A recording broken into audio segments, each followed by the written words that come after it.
Rubin Kazan ka zhvilluar miqësoren përballë Orenburg, e vlefshme në kuadrin e miqësores Prag sezonit të ri, e përfunduar në shifrat 1-2 në favor të këtyre të fundit. Në këtë test, kalon gjurmën e tij edhe sulmuesi i kombëtares, Mirlind Daku, i cili e gjeti rrugën e rjetës në minutën e 24 të pjesës së parë, gjatë një aksioni të rrjedhshëm i shërbyer nga Shaban Haxhaj. Mirpo, skuadra amike e përmbysje rezultatin, fal golave të Bolotov dhe Golubin. Një nisje shumë e mirë për 28 vjeçarin, i cili në këtë sezon të ri do të bëjë çmos të fitojë edhe besimin e trajnerit Rolando Maran për ndeshjet e ardhshme të Shqipërisë në muajin shtator. AEK është shumë pranë arritjes së marrëveshjes për rinovimin e kontratës me mbrojtësin e majt Stavro Pilo. Sipas raportimeve të mediave greke, bisedimet mes klubit dhe futbollistit të kombëtares kanë hyrë në fazën përfundimtare, ndërsa palët kanë gjetur gjuhën e përbashkët për vazhdimin e bashkëpunimit. Mediat greke bëjnë të ditur se marrëveshja është në rrugën e duhur dhe se rinovimi pritet të formalizohet së shpejti. Kontrata e re e 24 vjeçarit pritet të jetë e vlefshme edhe për 4 vite të tjera, ndërsa nuk përjashtohet mundësia që njoftimi zyrtar nga AEK të publikohet edhe para atij për rinovimin e sulmuesit Luka Jović. Rinovimi i Pilos konsiderohet pjesë e planit të klubit për të ruajtur bërthamën e skuadrës për sezonet e ardhshme, me drejtuesit që synojnë të sigurojnë vazhdimsinë e lojtarëve të rëndësishëm në organik. Vetëm pak javë më parë, Pilo u grumbullua për herë të parë te Shqipëria, duke u bërë pjesë e kuqezimeve, ku edhe arriti të debutonte në play-off kundër Polonisë, madje u bë protagonisti një rasti të artë që humbi. Interi kërkon shitjen e kartonit të Christian Aslanit. Për këtë, menaxheri i njohur italian, Federico Pastorello, u paraqit sot në selinë e zikalltërve. Pastorello ka marrë detyrën që të dërgojë oferta për Benjamin Pavard dhe Aslanin, dy lojtarë për të cilët respektivisht Marseilla dhe Beşiktashi nuk paguan klauzolën e blerjes pas huazimin. Agenti italian menaxhon Romelu Lukakun, po ashtu më parë njihej edhe për bashkëpunimin me trajnerin Antonio Conte. Tek Aslani janë treguar 2 klube që janë të interesuara për shërbimet e tij, por jo të gatshme të bëjnë çmenduri në merkato.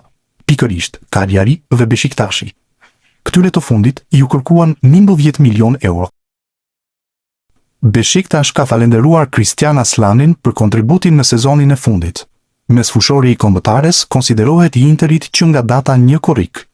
Falenderojmë Christian Aslanin, i cili ishte pjesë e skuadrës sonë në huazim të përkohshëm, për kontributin e tij në klubin ton, dhe ju urojmë suksese në vazhdim të karrierës së tij, shkruan Beşiktashi në rrjetet sociale.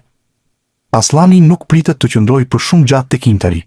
Cagliari është i interesuar për shërbimet e tij, ndërsa Beşiktashi do të futej në garë vetëm nëse pretendimet e zikalltërve do të uleshin. Klauzola që nuk u aktivizua për blerjen e kartonit ishte 11 milion euro. Mesfushori 24 vjeçar nuk konsiderohet si opsion nga Christian Kivu, ndaj dhe largimi është çështje kohe. Klubi i Lecces duket se është gati të shtojë numrin e futbollistëve të kombëtares shqiptare. Pas Ylber Ramadanit dhe Medon Berishës, klubi i Seris A po monitoron me shumë kujdes një tjetër emër, këtë radhë me idenë për të përforcuar sulmin. Sipas mediave italiane, në vëmendjen e Lecces është kthyer përsëri Arber Hoxha, ansori i sulmit të kombëtares shqiptare, i cili ka qenë një protagonist në radhët e Dinamo së Zagrebit në vitet e fundit. Sipas mediave italiane, emri i Hoxhës është diskutuar që në janar, por aso kohe u vendos që të mos ndërhyej për të bërë të mundur afrimin e tij. Tani, interesimi është zgjuar përsëri, pasi Lecce kërkon të përforcohet dhe të kërkojë qëndrimin edhe një tjetër edicion në Serie A. Kartoni i Hoxhës vlerësohet 3 milion euro sipas Transfermarkt, por mbetet të shihet sa mund të kërkojë Dinamo Zagreb për të lënë të lirë 27 vjeçarin, të cilin e bleu 1 milion euro nga Slaven Belupo në janarin e vitit 2024. Yasir Hasani u rikthye ditën e sotme pranë klubit iranian të Esteglal, duke marrë pjesë në stërvitjen e tyre të parë pas një periudhe të gjatë shkëputjeje. Vetë ansori i kombëtares shqiptare ka ardhur me një postim në rrjetet sociale lidhur me këtë rikthim të tij, ku shkruan se ndihet i lumtur në një vend ku ka vetëm kujtime të mira. Pas një kohe të gjatë, rikthehem në Iran, i lumtur të stërvitem sërish me Esteglal. Një ndeshje e veçantë të rikthehesh në vendin ku je përmbushur vetëm me kujtime të mëdha, shkruan 31 vjeçari. Pak javë më parë, për Yasir Hasanin u spekulua një kalim i mundshëm te Getafe në kampionatin spanjoll, por deri më tani nuk dihet ende asgjë se çfarë do të ndodhë me të ardhmen e tij. Aidon Shehu do të largohet nga Hull City dhe me gjas, hapi i tij i radhës do të jetë në Greqi. Siç raporton korespondenti i ekipit, Barry Cooper, mesfushori është shumë pranë kalimit tek Panathinaikos, të cilët kanë lëvizur për të afruar në gjirin e tyre 19-vjeçarin e talentuar. Mësohet se drejtuesit e klubit grek do të paguajnë në arkat e anglezëve 3 milion euro. Fillimisht, plani është për ta blerë përfundimisht kartonin e tij, e më pas për ta dërguar me formulën e huazimit tek një skuadër tjetër, për të fituar më shumë hapësira.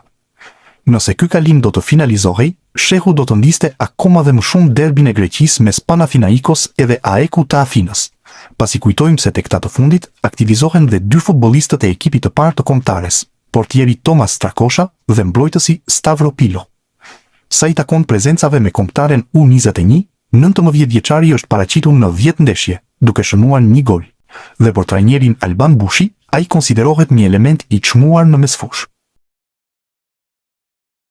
Armando Broja nuk do të transferohet te Cagliari në Serie A.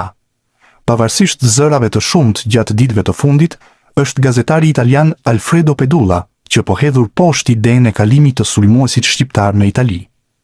Sipas Pedulla, Cagliari nuk është interesuar kurrë për 25-vjeçarin e kombëtares shqiptare, madje nuk e ka pasur në listat e objektivave.